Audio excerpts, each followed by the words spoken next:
Now, today, we're going to talk about a real movie. One of my favorite horror movies of all time. And I am thrilled to talk about it because I do love it quite dearly. Critters. 1986. Stephen Herek. Thank you. So, this is the director that brought you other such classics such as The Mighty Ducks, Bill and Ted's Excellent Adventure, and there's one more. He did several more, but The Three Musketeers from Disney. So this is my favorite type of horror movie, is creature feature. As I was kind of preparing for this, I was like, man, this doesn't sound like a good movie at all. Because I'm going to give you a little plot synopsis, and it sounds fucking horrible. It sounds like a really bad movie. But yet, I do like it so much. So without further ado, this is what it's about. There's these little furry aliens, and they're called critters or krites. And they're getting sent to this asteroid prison colony. And as soon as they get there, they escape on this spaceship, heading straight towards Earth because they're hungry and they want to eat.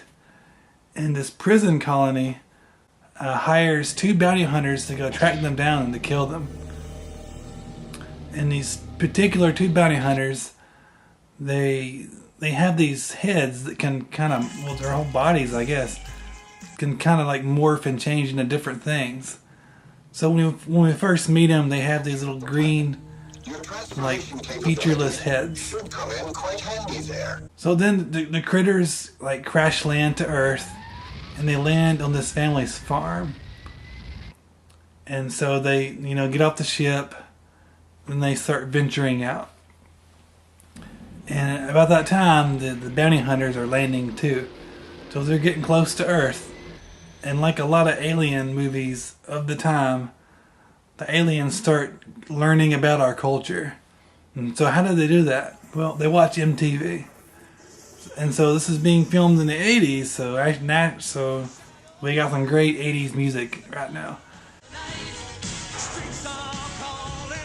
They're watching MTV, and the one alien guy like changes his face to the appearance of like a popular pop singer of that time. So then the bounty hunters land, and then as soon as they land, they start looking for the krites. That's what they're called. And all the locals, look at them, and they're all weird looking. But that one guy's changed his face to like a popular pop singer, so people see him, they think they know who he is. So that's but the bounty hunters are looking for the critters.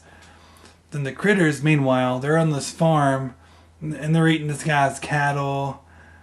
And then they venture into this family's house. Then they start terrorizing the family. And and that's what it's about. Having said all that, it doesn't sound like a very good movie at all.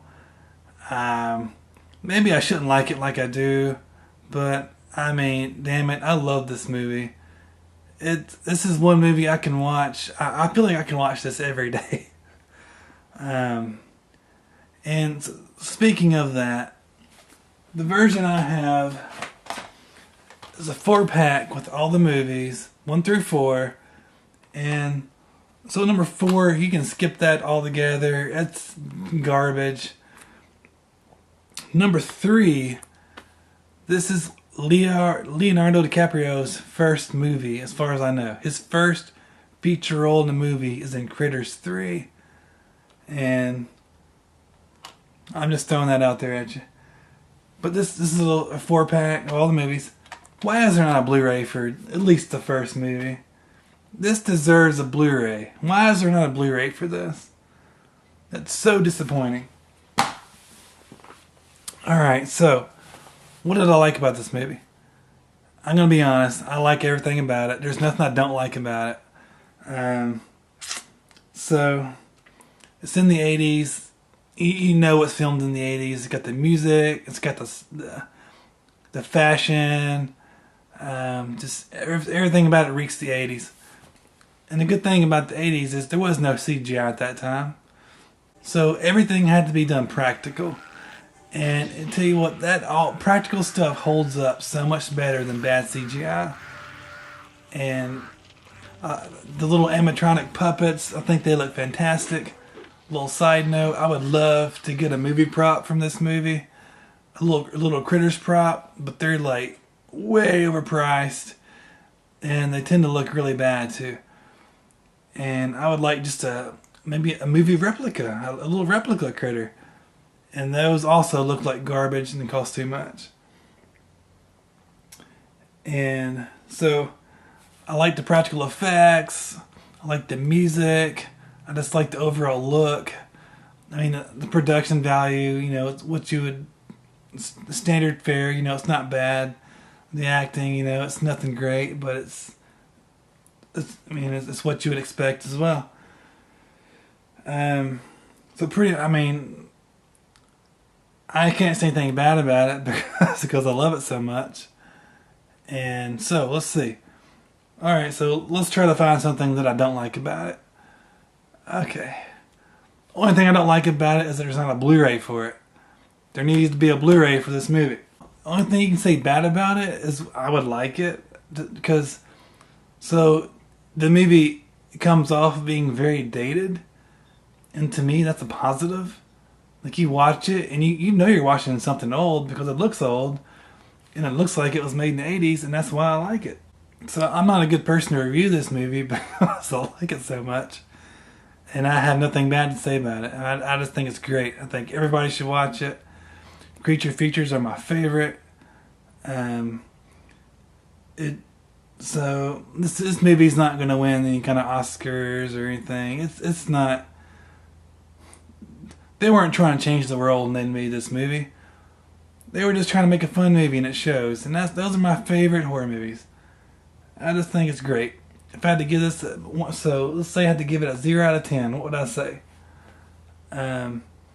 Just recognizing that it's not a great movie, I'm just going to say 6 out of 10, to the average person. But in my heart, it's a 10 out of 10. But trying to take off my bias, I'm going to say 6 out of 10.